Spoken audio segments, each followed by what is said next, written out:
Hello guys, good morning everyone. Welcome to my YouTube channel. Today we will discuss about the wiring diagram of series parallel circuit with individual switch and alternate connection of bulb or lamp. This is our safety switch. This is line 1, line 2 or ground. This is line side. This is load side. Ang line 1 na-connect sa switch. This is tugang, switch 1 and switch 2. Then, the other terminal sa iyang switch is naka-connect sa iyang lamp 12, lamp 10, lamp 8, then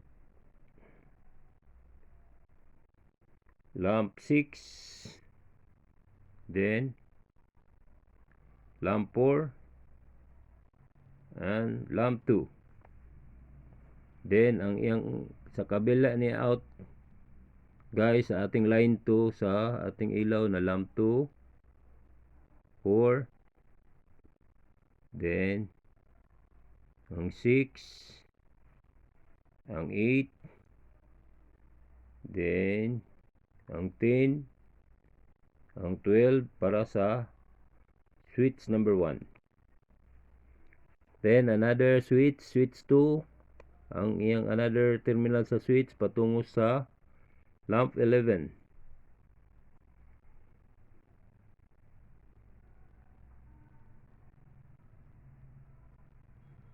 Ito pala guys, na line 2 niya guys, naka-connect dito sa 12, 11, 10, 9, 8, 7, 6, 5, 4 para sa line 2 niya.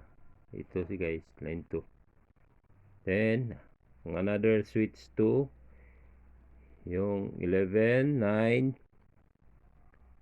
7, tapos 5 and 3 and 1 para sa switch number 2. Then, that is a series parallel guys, pero alternate siya guys. Pag switch sa switch 1, yung umilaw guys, ito lang 12, 10, 8, 6, 4 and 2. Tapos pag ilawin to yung 12 guys, umilaw yung 11, 9, 7, 5, 3 and 1. Then another diagram guys is the complete control circuit of the float switch motor pump. This is line 1. This is switch on. This is float switch. Ang float switch guys, normally open or normally closed. If nagaganito guys, ni open, ni run yung motor guys, naka normally open yung float switch natin. Then saka mag-i-energize to guys yung contactor.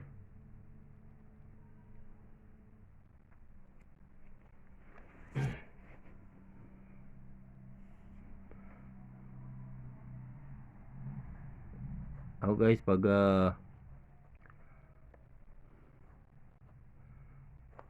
ito bumaba, empty yung tangke natin guys. Tapos pag empty guys,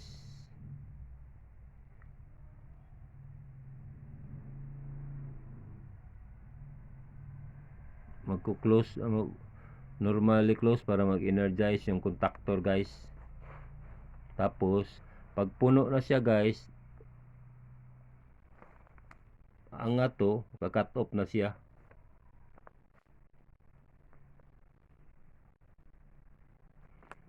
Ay ka-cut off. Hindi patay yung motor contactor dahil puno ng tubig, hindi tumatakbo yung motor.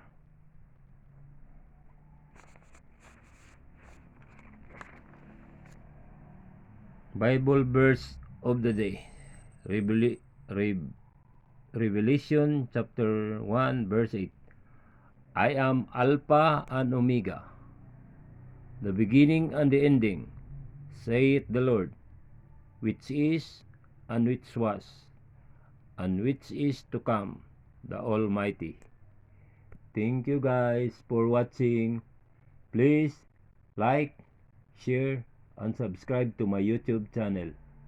And please, don't forget to hit the notification bell para updated ka sa next videos na akong i-upload.